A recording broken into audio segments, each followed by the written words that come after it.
तो hey guys, good morning. कैसे हैं आप सभी? मैं बहुत अच्छी हूँ और आशा करती हूँ आप सभी भी बहुत अच्छे होंगे। तो मैं फाइनली अपने घर पहुँच गई हूँ। क्या बताऊँ मैं गुड मॉर्निंग करने वाली थी।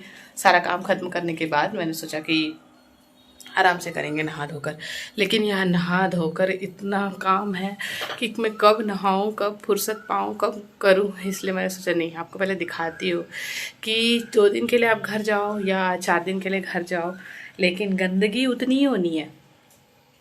आप घर को अकेला छोड़कर जाओ या घर में किसी इंसान को छोड़कर जाओ, नहीं नहीं, अकेला छोड़कर जाओ तो थोड़ा ठीक रहता है, क्योंकि बाहर से जो डस्ट वगैरह आने होते हैं वेंटिलेशन से वही आते हैं।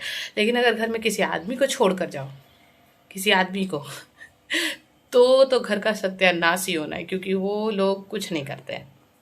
तो उनकी भी गलती मैं नहीं दूंगी, क्या ही कर सकते हैं बेचारे। खाना बनाकर खाकर ड्यूटी चले जाते हैं, यही बहुत बड़ी बात है जेंट्स लोगों के लिए। अब वो एक औरत की तरह झाड़ू पोछा बर्तन कपड़ा सब चीज़ सही जगह पे वेल मेंटेन नहीं रख सकते हैं, लेकिन फिर भी पता नहीं क्यों हम औरतें आने के बाद ये उम्मीद लगा के बैठती कि नहीं साफ़ ही होगा, थोड़ा तो साफ़ होगा। मैं आते वक्त ट्रेन में सोच रही थी कि पता नहीं कैसा होगा, फिर मैंने सोचा नहीं आता था तो मैंने साफ़ किया था तो उतना भी गंदा नहीं होगा। लेकिन नहीं, मैं बिल्कुल गलत थी। डस्ट से मेरा पूरा घर, जैसे होता है ना डस्ट छींट दिया है किसी ने ऊपर से, वैसे मेरा घर वो पड़ा है। मैंने आधी सफाई तो आते आते ही कर ली थी कल, क्योंकि मुझे गंदगी उतनी पसंद नहीं है, उतनी नहीं बिल्कुल ही पसंद नहीं है। किचन बहुत ज़्यादा गंदा हो रखा था, सिंक वगैरह बर्तन वगैरह, गैस, ये लोग सिर्फ खाना बनाते हैं गैस ऑफ करते हैं, फिर गैस ऑन करते हैं, खाना बनाते हैं गैस ऑफ कर देते हैं, उसे साफ़ करना नहीं जानते हैं। तो वो ऐसा ही गंदा था। सिंक में बर्तन धुल गए थे, लेकिन सिंक बहुत गंदा था, उसके आसपास का एरिया। तो मैं आपको दिखाती हूँ। सबसे पहले तो आप ये देखो, मैंने अपना सब बेडशीट निकाल दिया यहाँ से, बहुत ही ज़्यादा गंदा हो गया था वो पड़े पड़े एकदम गंदा दिख रहा था, वो मैंने निकाल दिया है। फिर मैं यहाँ पे सफाई करने लग पड़ी हूँ। ये देखो यहाँ कैसे कचरा पड़ा हुआ है। अब मैं इसका पोछा लगा रही थी, मैंने आधा कर ही लिया है साफ़ सफाई, लेकिन फिर सोचा कि मैं आपको क्या दिखाऊंगी, तो मैं रुक कर फिर आपको दिखाने लगी हूँ। यहाँ देखिए, ये भी मैंने अभी साफ़ किया है इस ब्रश से रगड़ रगड़ के, ये एकदम येलो हो गया था, अब जा कर के चमक रहा है। और मैंने यहाँ का भी बेडशीट वगैरह निकाला हुआ है, सब बेडशीट निकाल कर रखा हुआ है। अब देखो यहाँ धुलने में, ये देखो लाइट कटी हुई है, लाइट आते ही मैं इसे ऑन करूँगी और उसके बाद ये तो धुल जाएगा, इसमें कोई दिक्कत नहीं है, इजी है। फिर आप देखो, अभी मैंने उनको भेजा है ये डस्टबिन खाली करके, ये भी पूरा फुल था, इसमें कचरा पूरा भरा हुआ था, तो मैंने उनको कहा कि पहले आप फेंक कर आओ, इससे पहले कि इसमें कीड़े। तो वो उधर गए हुए हैं कचरा फेंकने, और मैं इधर लग गई थी साफ़ सफाई में कि उनके आने से पहले मैं कर लूँ, लेकिन ऐसा कहाँ पॉसिबल है, इतना ज़्यादा साफ़ सफाई इतनी जल्दी कहाँ से फिनिश होने वाला है। लेकिन फिर भी चलो ठीक है, मैंने गेट खुला ही छोड़ दिया था, वो अपने आप ही आ जाएंगे। और मैं लग गई थी फटाफट साफ़ करने। आप देख रहे हो मैंने ये मॉप साइड में खड़ा कर रखा है, क्योंकि ना मॉप से इतना क्लीन नहीं होता है, मतलब कॉर्नर्स वगैरह छूट जाते हैं, तो डेली तो उतना साफ़ करने की ज़रूरत नहीं है। लेकिन अगर बहुत ज़्यादा गंदगी हो जाती है तो मैं बीच बीच में मॉप के बिना ही साफ़ सफाई कर लेती हूँ, ताकि कॉर्नर्स वगैरह अच्छे से साफ़ हो जाए। तो आज तो मैं सोच के ही आई हूँ कि आज तो पूरा घर ही साफ़ कर देना है, तो इसलिए मैंने मॉप हटा दिया है और मैं बैठकर पोछा कर रही हूँ। आप देख रहे हैं मैंने इतने छोटे से जगह को साफ़ किया और मेरी टांगें इतनी दुख रही थी जैसे मैंने क्या ही पहाड़ उखाड़ लिया हो। लेकिन क्या बताऊँ, हम आजकल के बच्चे हैं ना ऐसे हैं। हमारी मम्मियाँ देखो क्या क्या करती हैं, ऊपर लटक लटक के साफ़ सफाई करती हैं, और एक हम 2-4 दिन नीचे बैठकर पोछा कर ले तो बीमारी हो जाएंगे, मुझे तो ऐसा ही लगता है। मैं तो बिल्कुल नहीं कर पाती हूँ, मुझे पैर फोल्ड करके नीचे बैठने में इतनी कष्ट होती है, तो मैं पोछा क्या ही करूँ। तो मुझे जो ईजी लगता है मैं वही करती हूँ, और आई थिंक सबको वही करना चाहिए। अब क्या कर सकते हैं, जो नहीं हो सकता उसके पीछे कोई मगजमारी करने की ज़रूरत नहीं है। आपके पास मॉप है, आजकल तरह तरह के मॉप बाज़ार में उपलब्ध हैं, आप लेकर आएँ और चुपचाप उसी से पोछा करें, ज़्यादा सोचना नहीं है। हाँ, मम्मियाँ थी अच्छी फिट हैं अभी भी, लेकिन हम नहीं हैं, अब हम कुछ नहीं कर सकते हैं अपना, और बस अब अपने बच्चे को ऐसा ना बनाए। मैं भी कोशिश करती हूँ कि बहुत सारा काम फ़िज़िकल एक्टिविटी वो कर पाए। उसके बाद मैं पोछा ख़त्म करने के बाद पहुँच गई हूँ सारे मैट्स को धोने। सारे मैट्स को मैंने धुल दिए, क्योंकि सारे ही गंदे हो रखे थे। आप देख रहे हो कैसे ब्लैक ब्लैक सा डस्ट निकल रहा है, क्योंकि घर चारों तरफ धूल धूल से भरा है, तो मैट में ही तो आएगा ना सारा धूल। तो इसलिए मैंने सारे ही मैट्स लगा दिए और सारे फटफट धुल लिए। मैं मशीन में ये सबको नहीं धोती हूँ, क्योंकि क्या होता है कि इसमें बहुत ज़्यादा डस्ट होता है और बाल भी बहुत ज़्यादा होता है मेरे घर में, क्योंकि मेरे बाल सर में बहुत कम है और गिरते बहुत ज़्यादा हैं, चारों तरफ बाल ही बाल दिखाई देता है, तो इनमें बाल लटके हुए होते हैं, तो इसलिए मैं नहीं डालती हूँ, मशीन ख़राब ना हो जाए। पर हाँ, मैं उसे ड्राई करने के लिए डाल देती हूँ। और ये देखिए, ये कपड़ा धोने की एक निंजा टेक्निक है मेरे पास, इससे एड़ी भी साफ़ हो जाती है और कपड़े भी।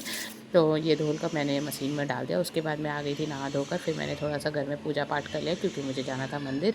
आज है बुद्ध पूर्णिमा, तो मैंने सोचा कि चलो मेरे पास टाइम भी है, आज फ्री है तो चले जाते हैं। मोनू तो स्कूल चला गया है, अमित भी घर पे थे, तो मैंने कहा कि चलो ठीक है, हमारे पास बहुत ज़्यादा टाइम है, साफ़ सफाई भी हो गई है, मैं नहा धो ली हूँ सुबह सुबह। ये सुबह के 9 ही बज रहे हैं, क्योंकि मेरा बेटा सुबह 6 बजे स्कूल गया, तो हम लोग 5 बजे से ही उठे हुए, तो इसलिए सारा काम बहुत जल्दी जल्दी हो गया। तो 9 ही बज रहे थे, तो मैं आ गई थी मंदिर फटाफट से। ये ना मेरे घर के बगल में देवी माँ का मंदिर है। इस मंदिर का नाम है छोटी शीतला माता मंदिर। ये छोटी माता है और कुछ दूर आगे चल के बड़ी शीतला माता मंदिर भी है। मैं वहाँ नहीं जाती हूँ, क्योंकि वो थोड़ी दूर पर है। ये बगल में है, तब तो मैं यहाँ आ नहीं पाती हूँ, तो मैं वहाँ क्या ही जाऊँगी। वो मैं किसी खास फेस्टिवल में जाती हूँ।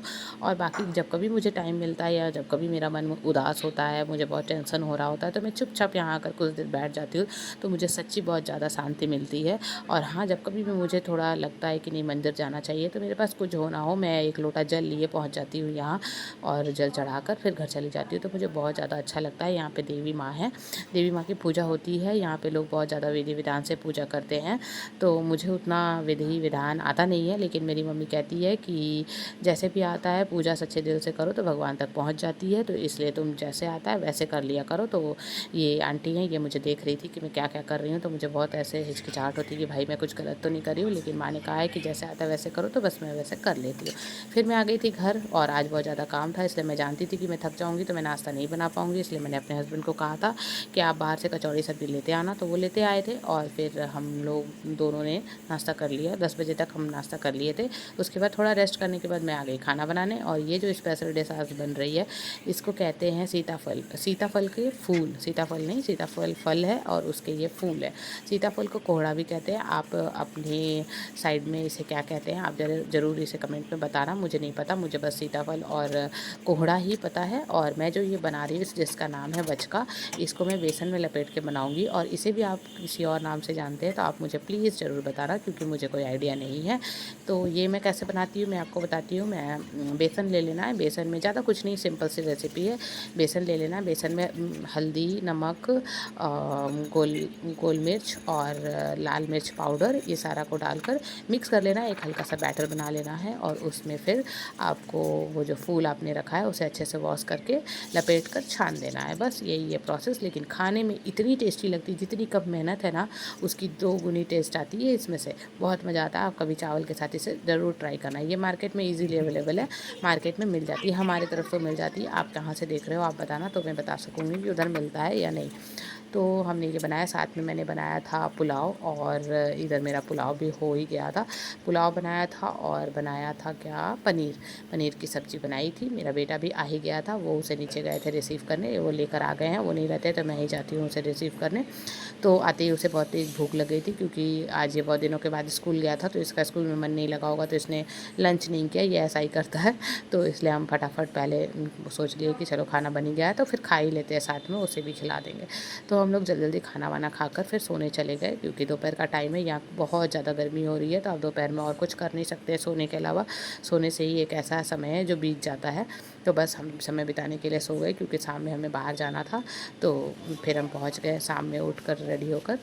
तो ये हम आए हैं बिग बाज़ार, क्योंकि हमारा राशन ख़त्म हो गया था घर का, तो हमने सोचा कि चलो बिग बाज़ार चल के ले लिया जाए। तो यहाँ मैं देख रही हूँ चावल। मैं ना कभी भी बिग बाज़ार से चावल नहीं खरीद पाती, क्योंकि ना इतनी ज़्यादा वैरायटी होती है ना यहाँ पे कि आप क्या लो क्या ना लो, मुझे तो बिल्कुल समझ में नहीं आता है। कहीं कतरनी नाम होता है, क्या नाम होता है, मुझे उतनी चावल की आइडिया नहीं है। तो मैं दुकान जाती हूँ, और जो बराबर वो मुझे देते हैं मैं वही वाला चावल सेम उठा कर ले आती हूँ। वो मुझे खाते खाते समझ आ गया है कि नहीं। सारी शॉपिंग करने के बाद हम घर आ गए। इस तरह से हमारा दिन ख़त्म हुआ। आपको वीडियो कैसी लगी ज़रूर बताना। तब तक के लिए बाय बाय।